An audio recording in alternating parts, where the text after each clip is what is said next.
Bismillahirrahmanirrahim. Bismillahilladzi la yadurru ma'asmihi syai'un fil ardi wala fis samaa'i was-sami'ul 'aliim. Wa ilahukum ilahu wahid la ilaha illahu. Teman-teman yang dimuliakan Allah, salah satu nama Allah Ta'ala yang diperdebatkan di masa sekarang, tidak di masa dahulu, yaitu adalah Huwa. Apakah Huwa ini nama Allah sehingga boleh dijadikan sebagai mediasi untuk berzikir kepada Allah SWT? Dalam ayat kursi Allah berfirman, Allahu la ilaha illahu. Allah, tiada ilah yang disembah, tiada Tuhan yang disembah, illahu, kecuali Dia.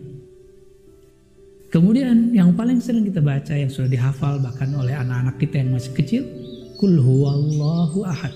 Katakanlah huwa, Dia. Dialah Allah ahad. Biasanya orang Arab dalam struktur gramatikal Arab mendahulukan nama yang zahir daripada nama yang kata ganti. Kata yang jelas dengan kata yang ganti. Misalnya Allah, lalu kata ganti untuk Allah Dia.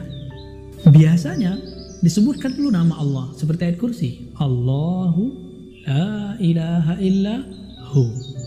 Allah dulu dimulai, baru di belakangnya ada huwa. Tapi ayat pertama dari surat Ikhlas yang membacanya sama dengan sepertiga Al-Quran, Allah Ta'ala menyebutkan pertama namanya adalah huwa. Kul huwa. Maka ulama kita kemudian yang ahli bahasa kemudian merevisi pemahamannya. Yang tadi dikira huwa untuk makhluk kata ganti, tapi untuk Allah huwa adalah nama yang zahir. Hu, Dia, yang bermakna yang sangat mendalam sekali. Huwa berarti Dia Allah yang maha suci dari gambaran semua makhluk, yang maha suci dari gambaran fisik, yang maha suci dari visual-visual semua orang yang berpikir. Inilah makna hu. Lalu bolehkah berzikir dengan hu?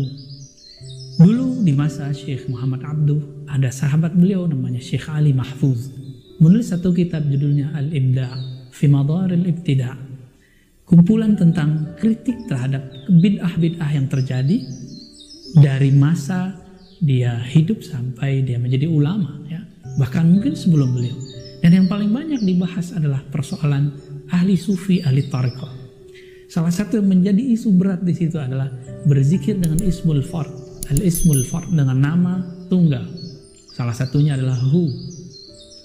Lalu Syekh Ali Mahfuz rahmatullah alaih dengan sangat objektif menyebutkan dua pendapat ulama yang berkonflik mengenai kebolehan berzikir dengan hu atau tidak boleh. Beberapa yang disebutkan misalnya Al-Arif bin Athaillah dan Syekhul Islam Ibn Taimiyah. Dua orang ini berkonflik mengenai kebolehan zikir hu. Al-Arif bin Athaillah, pengarang Al-Hikam, At-Taiful Minan, dan kitab-kitab yang lain menulis kitab khusus mengenai kebolehan berzikir dengan nama tunggal termasuk huwa. Tapi Ibn Taimiyah rahmatullah alaih bersikeras mengatakan tidak boleh. Kenapa?